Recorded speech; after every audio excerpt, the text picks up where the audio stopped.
Hi friends, welcome to my channel. ఈరోజు video మేమైతే కారం ఆడించుకున్నామండి. ఆ ఫుల్ ప్రాసెస్ అయితే వీడియో చేశాను. వీడియోని అయితే స్కిప్ చేయకుండా చూడండి. ముందుగా నేను కారం కోసం ఇక్కడ ధనియాలు, జీలకర్ర, అలాగే పసుపు కొమ్ములు కూడా అన్నీ కూడా ఎండలో ఒక 3 రోజుల పాటు ఎండబెట్టానండి. ఎండ గట్టిగా ఉంటే 2 రోజులు అయితే సరిపోతుంది. మేము పసుపు కొమ్ములు కూడా కారంలోనే కలిపి ఆడించేస్తామండి. విడిగా పసుపు వేయాల్సిన అవసరం లేదు, కావాలంటే విడిగా కూడా ఆడించుకోవచ్చు. చూడండి ఫ్రెండ్స్, ఇప్పుడైతే నేను మేడపైన మిరపకాయలు ఆరబెట్టాను. ఇవి 2 రకాల మిరపకాయలండి. ఒకటేమో పచ్చడిలోకి, ఒకటేమో ఇంట్లో కర్రీస్లోకి అండి. పొడుగ్గా ఉన్నవేమో పచ్చడి మిరపకాయలండి, మాగాయ మిరపకాయలు అంటారు. కలర్ బాగుంటుంది, అలాగే పచ్చడికి కారం టేస్ట్ కూడా సూపర్గా ఉంటుందండి. ఇవేమో పొట్టి మిరపకాయలు కర్రీలోకి అండి. ఇలా 2 రకాల మిరపకాయలు కూడా 2 కేజీలు తీసుకున్నానండి. అంటే 2 కలిపి 2 కేజీలు తీసుకుని ఇలాగ మేడపైన ఆరబెట్టాను.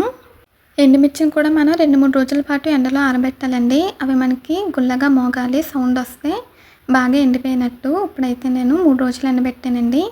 తర్వాత ఈరోజైతే నేను మిల్లుకి ఇస్తున్నాను. దానికోసం ముందుగా ఒకసారి ధనియాలను ఇలా వేయించానండి. ఇలా కొద్దిగా ఫ్రై చేసి కారం ఆడించుకోవడం వల్ల కారం టేస్ట్ అనేది సూపర్గా ఉంటుంది. 2 కేజీల మిరపకాయలకి నేను 1/2 కేజీ ధనియాలు తీసుకున్నానండి. ధనియాలు తీసుకుని వేయించేసి ఒక బాక్స్లోకి తీసుకున్నాను. తర్వాత 100 గ్రాములు జీలకర్ర తీసుకున్నానండి. అంటే ఇక్కడ 1 గ్లాస్ వరకు తీసుకున్నాను, 100 గ్రాముల వరకు ఉంటుందండి. 2 కేజీల మిరపకాయలకి 1/2 కేజీ ధనియాలు, 100 గ్రాముల జీలకర్ర వేసానండి. అలాగే కొద్దిగా పసుపు కొమ్ములు కూడా వేసాను.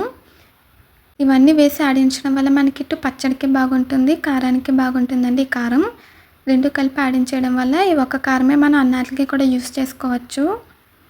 కలర్ఫుల్గా ఉంటుంది, కర్రీ టేస్ట్ కూడా బాగుంటుందండి. బయట ప్యాకెట్స్లో కారం కానీ ఇలా ఇంట్లో చేసుకున్న కారం అయితే సూపర్గా ఉంటుంది. తర్వాత నేను ఇక్కడ మిరపకాయలను కూడా కొద్దిగా ఫ్రై చేశానండి. ఫ్రై చేసి తర్వాత మిల్లుకైతే ఇచ్చాను. ఇలా ఒకసారి రోస్ట్ చేయడం వల్ల టేస్ట్ బాగుంటుంది. మిరపకాయలు వేయించినప్పుడు ఫేస్కి ఏదైనా మాస్క్ పెట్టుకోవాలండి. ఘాటు వచ్చేస్తుంది కదా, పడదు, కొంతమందికి దగ్గు వచ్చేస్తుందండి. ఫేస్కి ఏదైనా కర్చీఫ్ కానీ మాస్క్ కానీ పెట్టుకుని తర్వాత మిరపకాయలు అయితే వేయించుకోవాలండి. చూడండి ఫ్రెండ్స్, వేయించిన మిరపకాయలన్నీ కూడా ఒకసారి ఇలాగా ఆరబెట్టాను. ఇలాగే కొద్దిగా నేను మిరపకాయలు అయితే అన్నీ కూడా వేయించానండి. 2 కేజీలు కూడా వేయించాను. మీకైతే ఇంకా అన్నీ చూపించలేదండి. ఇలా అన్నీ కూడా వేయించాను. కొద్దిగా ఫ్రై చేస్తే సరిపోతుందండి. ఎక్కువ ఫ్రై చేసేస్తే కారం మళ్ళీ మాడిపోద్ది, కలర్ మారిపోద్దండి, బాగోదు. లైట్గా దూరగా వేయించాలి. ఇప్పుడు 2 కేజీల మిరపకాయలని కూడా ఇలా కవర్స్లో ప్యాక్ చేశానండి. అందులోనే నేను మళ్ళీ ధనియాలు, జీలకర్ర అన్నీ కూడా వేసేసాను. పసుపు కొమ్ములు అన్నీ వేసేసి ఇలా ప్యాక్ చేసానండి. ప్యాక్ చేసి మిల్లుకి అయితే ఇచ్చేసాను. మెత్తగా ఆడించుకోవాలండి కారం, సాఫ్ట్గా పొడిలాగా ఉండాలి.